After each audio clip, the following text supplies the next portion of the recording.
और इस वक्त एक और बड़ी खबर सामने आ रही है, उसका रुख करेंगे। ऑपरेशन सिंदूर पर एस जयशंकर का बयान आया है। आतंक पर जीरो टॉलरेंस को दुनिया ने देखा है और दिखा दिया है। भारत ने ये बयान सामने आया है। जैसे ही यहाँ पर ये अटैक किया गया, इंतकाम पूरा किया गया, उसके तुरंत बाद जो है तमाम बयान सामने आए और जय माता की और साथ ही साथ भारत माता की जय, जय हिंद, ये बयान सामने आए। और उसके बाद अब ये आतंक पर जीरो टॉलरेंस को दुनिया ने देखा है।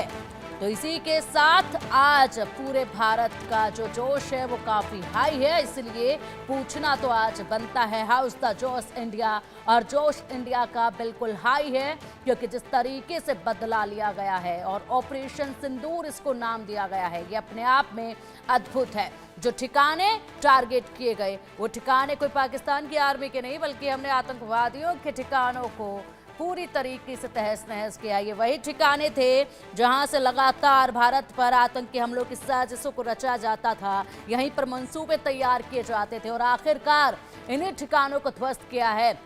ये वो ठिकाने जहां पर आमतौर पर ही 50 खूंखार आतंकवादी इसमें नजर आ जाते थे और उसके बाद अब इन ठिकानों को यहां ध्वस्त किया गया है। बड़ी कार्रवाई की गई है, बड़ा बदला लिया गया है। सुमित सर, रुख आपका करना चाहूंगी सबसे पहले इसी से शुरुआत कि हाउ इज द जोश और कैसा महसूस कर रहे हैं आज की सुबह, कैसी लग रही है?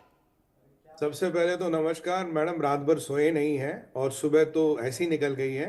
सबसे तो आपको, सारे देश को और सारे देशवासियों को हर हर महादेव। ये आपको जोश की पराकाष्ठा बताएगा, ये आपको बताएगा जोश कैसा है। क्योंकि आज हमारी जिन बहनों का सिंदूर उजाड़ा था इन्होंने, और जब इन्होंने कहा था जाके मोदी को बताना, आज उनके घर जल रहे। और इनका पाकिस्तान जो पूरी तैयारी पे था, जो डींगे हाँकता था आसिम मुनीर, जो कहते थे न्यूक्लियर बम है जी, हम ये कर देंगे वो कर देंगे, पूरी तैयारी में होने के बाद भी तुम्हारे घर में घुस के तुम्हारी यहां लाशों का ढेर बिछा के आया। जाके लाशें गिनो और देखो कितने मरे। हमें धमकी देते थे, कहा था ना मोदी को कहो, कहा ना मोदी को बताना, जवाब मिल गया। और इनकी सेना कुछ नहीं कर पाई, इनके एयर इंटरसेप्शन सिस्टम जो चाइनीज बने कुछ नहीं कर पाए, इनकी एयरफोर्स कुछ नहीं कर पाए, सोते रह गए। और अब की बार पीओके में ही नहीं बल्कि पाकिस्तान के दिल में घुसकर, in the heart of Pakistan जाके इनको नेस्तो नाबूद किया है। और इनको जवाब दिया है, पाकिस्तान में तुम कहीं भी हो, भारतीय फौज की नजर और भारतीय फौज के निशाने से तुम दूर नहीं हो। ये धारणा भूल जाओ कि अगर मैं लॉन्च पैड पे से कि अगर मैं हूं तभी मैं अनसेफ हूं, अगर मैं पाकिस्तान के अंदर आ जाऊं मेरा कुछ नहीं होगा। इतना बड़ा आतंकवादी हमला, इतना बड़ा आतंकवादी इंफ्रास्ट्रक्चर को नेस्तो नाबूद करना 20 मिनट में Indian air force, Indian navy, Indian army ने मिलकर किया। और मजे की बात यह है, जब हम गए, जब हम आए, ये सोते रह गए, इनके बस का ही कुछ नहीं था। कहां गई इनकी फौज, कहां गए वो गाजी पाकिस्तान? बिल्कुल बड़ी बात।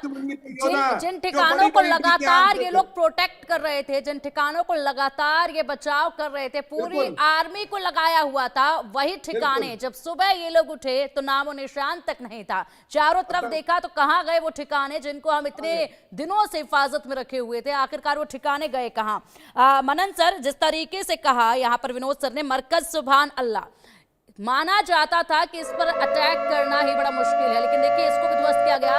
आएंगे आपके पास, फिलहाल एक बड़ी जानकारी सामने आ रही है, उसका रुख कर लेते हैं। भारत के हमले से पाकिस्तान में बौखलाहट अब देखी जा रही है। सुबह पाकिस्तान की हुई और बौखलाहट के साथ हुई। पाकिस्तान में सुबह 10 बजे आपातकालीन बैठक बुलाई गई। शहबाज के ने राष्ट्रीय सुरक्षा समिति की ये बैठक बुलाई और इसी के साथ अब ये बैठक क्या होगी, बैठक में सभी सेनाओं के प्रमुख शामिल होंगे।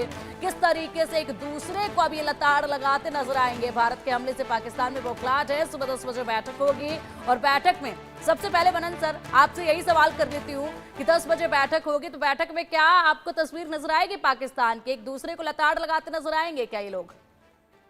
ये मुझे ऐसा लगता है, सबसे पहले मैं अपनी बात की शुरुआत करना चाहूंगा आपके चैनल के माध्यम से देशवासियों को बधाई देकर। हम लोग पिछले 12-15 दिनों से बड़े रेस्टलेस थे और हमारी नींदें उड़ी हुई थी कि हमारे ऑनरेबल प्राइम मिनिस्टर कब हमारी फोर्सेस को रिटेलिएट करवाएंगे। तो मैं यहाँ पर यही कहना चाहूंगा, एक बार और जय भवानी और हर हर महादेव। इसके अलावा जो आप मीटिंग की बात कर रही हैं, तो मुझे लगता है कि पाकिस्तान के ऊपर बहुत ज्यादा अमरीकी प्रेशर होगा, अमरीकी दबाव होगा। और अगर हम पहले भी देखें तो 1999 में जब कारगिल हुआ था तब बिल क्लिंटन ने धमका दिया था, सजेस्ट किया था और ये हुंकार भरी थी नवाज शरीफ के अगेंस्ट कि देखिए हम एलओसी तक तो रोक लेंगे भारत को, पर आप लोगों ने अगर यूनिलैटरली विड्रॉ नहीं किया तो फिर भारत आपकी बर्बादी का कोई भी जिम्मेदार नहीं होगा और भारतीय सेनाएं इंडियन फोर्सेस क्रॉस कर जाएंगे एलओसी में, तब हम भारत को रोक नहीं पाएंगे। तो मुझे लगता है सबसे पहले पाकिस्तान के पास जो इकोनॉमिक वाइटल्स हैं उनको देखते हुए उन्हें इस तरह की पहलगाम की जो इंसिडेंट है उसको चरितार्थ ही नहीं करना चाहिए था। अब कर दिया है तो चीन का जो J-19 है, सबसे बड़ा सिंबॉलिक और प्रतीकात्मक बात यह है वो भी गिरा दिया गया है।